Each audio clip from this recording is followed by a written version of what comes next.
Pessoal, nós vivemos no país mais rico do mundo.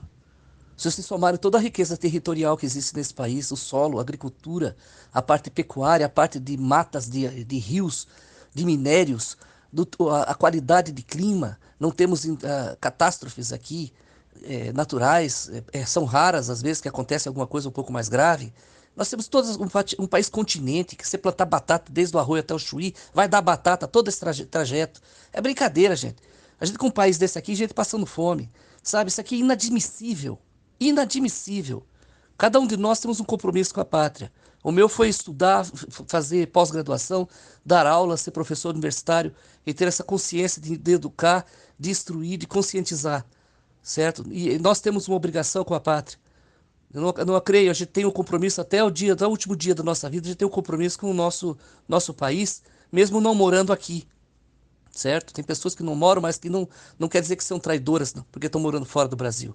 Elas simplesmente tiveram que sair daqui por várias razões, né, dentre as quais a condição financeira, a condição de respeito profissional, que o Brasil respeita mais as bundas do que os cérebros. Isso aqui é uma vergonha completa, sabe? Uma vergonha a situação que nós estamos aqui.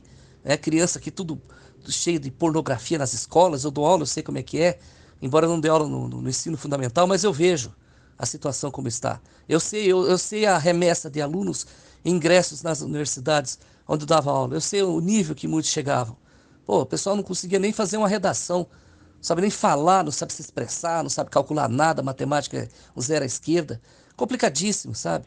Isso não pode, isso não pode. Uma nação como a gente, com um país como esse que nós temos, nós éramos estar na ponta aí, junto com as grandes nações desenvolvidas, entrar no primeiro mundo.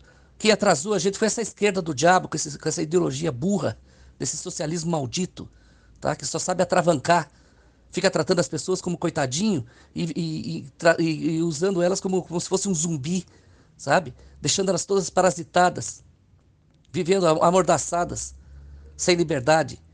O Brasil não está muito longe e não está mesmo muito longe de ser uma Venezuela. Olha quanta gente está vivendo nessa condição. E aqui a gente está com a esperança no Bolsonaro dele poder enfrentar. Na verdade, ele não só. Ele não vai começar a governar, ele vai começar a enfrentar. O que aconteceu com ele foi o começo. Porque depois que ele vencer, vamos torcer que ele vença, apesar dessa urna dos diabos aí, né? Ele vencendo, é o começo de um ciclo, de uma batalha. Não é um governo, é uma batalha, na minha opinião. Porque é difícil, nós temos que tirar aqueles lacaios lá, aquela cambada de vagabundo que está lá em cima, tem que destituir isso aí, certo? Tem outra coisa que o Mourão comentou aqui quando estava em Curitiba, é retirar o poder excessivo de Brasília. Tem que descentralizar. Isso é um prato cheio para a intenção e intentonas comunistas. Se o poder é centralizado e ele toma o poder, fica mais fácil manipular. Por isso que o Brasil é muito passível de se tornar um país comunista e socialista, porque existe muita centralização de poder. Tem que descentralizar, passar aos estados o poder, certo? Criar uma federação quase ao estilo confederado, como aconteceu com os Estados Unidos. Os Estados Unidos é uma federação, mas nasceu a partir de uma confederação, onde os estados têm as suas próprias constituições, certo? Cada estado nos Estados Unidos é praticamente um país. E o Brasil tem que acompanhar isso. É isso que tem que acontecer. Nós temos que descentralizar o poder até para facilitar as coisas, tirar essa burocracia excessiva. Nós vivemos uma burocracia, na verdade, não é uma burocracia. Uma coisa absurda, tudo travado, a economia toda travada. As pessoas não têm condições sabe, um salário miserável. Isso aqui não pode, gente. Por isso que o Brasil fica atolado, fica em dívidas, fica em crises. E a gente sempre ouvindo essa mídia mentirosa aí, né? Com esses falsos economistas aí de meia pataca, meia tigela. O pessoal não sabe nem o que é geração, formulação de preços, sabe? Tem que voltar para a escola, sentar e reaprender tudo. Tudo errado, pessoal, tudo errado. É isso que tem que fazer, tem que pôr o Bolsonaro lá para ver se ele consegue fazer a ruptura dessa engrenagem maldita, desse mecanismo que existe aí, gerador de corruptos, para ver se a gente consegue livrar esse país das mordaças, né, dos grilhões. Os grilhões não nos forjavam, eles continuam forjando, né? Esse que é o problema. Grande abraço a todos e um bom dia. Bom dia, pessoal, tudo bem? Então, hoje de manhã eu estava conversando com a minha esposa e estava perguntando para ela no trabalho dela quantas pessoas são Bolsonaro lá. A resposta dela falou: Ah, todo mundo é Bolsonaro lá, pelo menos 90%. Então o que acontece? A gente está com uma adesão muito grande a favor do Bolsonaro. O que que eu sugiro no caso, para a gente não perder o foco? Manter a nossa pegada, manter. Você foi numa padaria, convence o atendente. Ontem eu fui numa lotérica, perguntei, todos na lotérica são Bolsonaro, Bolsonaro fervorosos. Entendeu? Então vamos influenciar mais as pessoas, trazer eles mais para o lado do Bolsonaro. Tem a questão aí das urnas que a gente entende, tem uma série de questões, tem, mas se a gente tiver um número muito grande, entendeu? Como o Djalma comentou, não vai ter como o TSE questionar, falou, alguma coisa vai estar errada. Então vamos fazer a nossa parte, faltam 19 dias aí para a eleição, entendeu? Vamos manter a nossa pegada, entendeu? Um por um, corpo a corpo, entendeu? E vamos fazer acontecer, tá? A gente está bem próximo disso, não vamos perder o foco agora. Sigamos em frente, tá bom? Um abraço fraternal a todos. Tchau, tchau.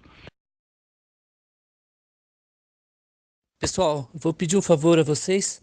Não precisa nem me identificar, tanto faz como tanto fez. Eu não estou aqui para fazer gênero, não estou me candidatando a nada, não gosto de ficar aparecendo. Pouco me importa isso.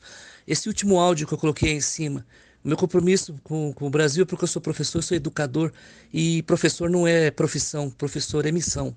Então é como soldado. Então, acima, nesse último áudio que eu gravei, isso tem que ser passado para muitas pessoas, certo? Porque ali eu trago uma essência de como que a gente tem que encarar, né, a coisa de frente mesmo, para poder fazer esse país mudar, certo? Para dar chance para as pessoas que têm alta capacidade. Eu vejo os pupilos, nossos estudantes, muitos deles têm grande valor intelectual, são mentes brilhantes e ficam afundadas, mergulhadas na lama por conta de falta de reconhecimento de uma nação que prestigia bundas ao invés de cérebros, ok? Eu falo isso com propriedade. Me desculpe aqui, mas eu tenho a modéstia tem que ser colocada de lado, porque sempre você tem que prevalecer a verdade. A verdade tem que vir acima da modéstia. Então a gente tem que falar o que é. Os fatos são esses. Tá certo, pessoal? Fiquem com Deus. Vamos vencer. E outra, acrescentando só um detalhe, antes que eu esqueça, nós temos que fazer, além dessa luta de convencer as pessoas a votarem no Bolsonaro, nós temos que externar isso em grandes multidões, nos estádios de futebol, como eu vi ali no Mineirão, porque eles têm que sentir isso, porque se só ficar no domínio particular, a coisa não fica vislumbrada. Eles têm que perceber, eles têm que sentir, tem que ter panelaço, tem que ter um monte de gente gritando nas cidades, fazendo arruaça mesmo no sentido positivo, não é arruaça não é o estilo black bloc, não, porque isso aí é coisa de vagabundo, de maconheiro pessoal. Nós temos que fazer um tipo de barulho para mostrar para o TSE que não fraudem, porque se fraudar, gente, olha, isso aqui ou tem intervenção militar ou vai pegar fogo esse país, porque nós não podemos admitir mais um governo de esquerda vai acabar, vai enterrar o país, o nosso Brasil. É isso, gente. Espero ter contribuído, tá? Forte abraço a todos.